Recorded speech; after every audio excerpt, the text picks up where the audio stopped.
Hey Greysteel Nation, Sully here with the Barbell Prescription, keeping you strong and healthy in the second half of life. Thanks for watching and subscribing. A few months ago, I got this question via email from a client, a retired federal law enforcement agent. Ancillary exercises other than the Prowler. I realize our C19 time limitations impact these extras, but how do you assess the need for ancilex and their effects on MAs? Translation. Do I have to push the damn sled? I know it's hard to have time for conditioning during COVID restrictions, and what is the real need for conditioning in masters athletes? There's actually a lot to unpack here, and I don't just mean the overuse of acronyms and portmanteau so pathognomonic of GEED. First, I'm not sure I'd call the Prowler, or more generically, the sled, an ancillary exercise. Like most of my colleagues, my enterprise carries a strength and conditioning appellation because conditioning is part of what we do. It's not ancillary. It's part of the whole kit and caboodle. So how do we assess the need for conditioning, or ancilex for heaven's sake, in masters? Easy. Everybody needs conditioning work. The question is, how do they get it? During the novice phase of training, when we're focused like a laser beam on gaining strength in the squat, press, bench, and dead, the conditioning prescription is easy. We do the squat, press, bench, and dead. Warm-ups and work sets take place in the anaerobic energy system and will seriously tax your work capacity and drive up your heart rate. And between sets, you'll tax your aerobic energy system to recharge your anaerobic energy system.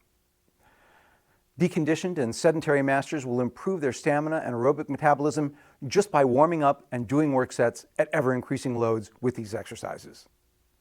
Now, people who are already heavily conditioned may see some mild aerobic deconditioning during their novice phase, even as they observe massive increases in strength, but not much, especially if we throw in some Prowler pushes in the middle of the LP.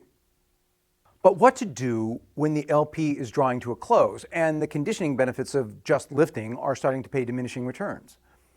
What is the conditioning prescription for the athlete of aging? This is covered in some detail in the Barbell Prescription, but to summarize, our conditioning modality must meet all of the exercise medicine criteria. It must be safe, have a wide and titratable therapeutic window, be comprehensive across energy systems, and be simple and effective. Additionally, we prefer a conditioning modality that does not interfere with strength training, as aerobics and long slow distance clearly do. A modality that works the high intensity end of the energy spectrum and is composed of simple, repetitive, easy to master, relatively low impact movement patterns. Now, if you are training with the big lifts for strength to become a better boxer or rower, judoka, gymnast, cross-country skier, or rock climber, you can still derive some benefit from conditioning work in the gym. But you are already engaged in high-intensity conditioning just by practicing your sport.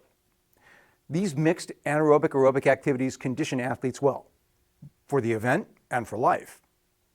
But if, on the other hand, you are sedentary when you're not in the gym, or you're a walker or a golfer or yogi, you probably do need more intense conditioning, and the modality to be used will be determined by the criteria we've just discussed. You can shriek all you want, but golfers and yogis just aren't as well conditioned as boxers, rowers, and rock climbers, and that's all there is to it. Given our criteria, we can establish a clear hierarchy for pure conditioning training modalities, and sleds are clearly the winner here. Why? Because they're safe, titratable, comprehensive, and so simple you could teach a lemur to use one. You just grab the handles, gird your loins, and push for the prescribed distance. Add weight and distance as necessary to engage progressive overload and make progress. The sled involves virtually no eccentric movement, hence almost no delayed soreness, and works the high-intensity end of the bioenergetic spectrum, so it has minimal interference with strength training if intelligently programmed. The stationary bike for high-intensity intervals works almost as well and is only slightly less preferable because we think it captures less muscle mass and is not a structural exercise. It doesn't really load the spine and hips. And it's boring. We call it the bike to nowhere. Ellipticals and stair-steppers are different species but in the same phylum, although harder to get to adequate intensities. And they also go nowhere. For general conditioning, everything else is also ran because Nothing else really hits our criteria as a general conditioning prescription to the same extent as the sled. The rower is great, but it is not structural. It's a lot more complicated and skill dependent than it looks, and it has an eccentric component. Sprints and fartlek intervals and the like will do the trick, but they can lead to soreness and are less safe and titratable than sleds and bikes. Tabata intervals with barbells will condition you and also beat the hell out of you. We don't use them. Cleans and snatches for time a la CrossFit? That's crazy talk. For my own part, I use the sled, karate kata, and kickboxing rounds on the heavy bag. But that's also crazy talk, and I pay for my own mistakes with soreness and joint pain and time. Not ideal. But I love it. Which brings me to the unspoken criterion. You have to be willing to do it. Now, most people see the power of the sled. No soreness, sheer simplicity, and after 10 short minutes of sheer suckery, you're all through. Thank goodness. It's not fun, but it's done. And while your muscles will be burning right now, they'll be fine after a post-workout meal, and they won't be sore tomorrow, from the sled anyway. You don't have to train with Burgess Meredith or a crazy old kung fu monk on a mountain for 10 years to learn to do it, and you're not going to fall in a ravine, twist an ankle, break a wrist, or drop a heavy barbell in your lap. The sled really is ideal. But if you just can't stand it, there are other options available. Your coach will teach you to use the bike to nowhere, the rower, or maybe even some heavy bag combinations if you want to learn. Or else you can take your strength to the dojo, the track, the climbing gym, or the like. Find a high-intensity conditioning modality or high-intensity sport that you love, or at least that you will do consistently, and then stick with it.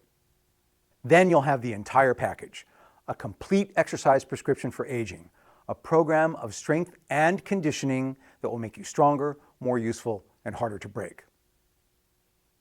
That's the Barbell Prescription. Keep watching. We've got more great content to keep you strong and healthy coming right up.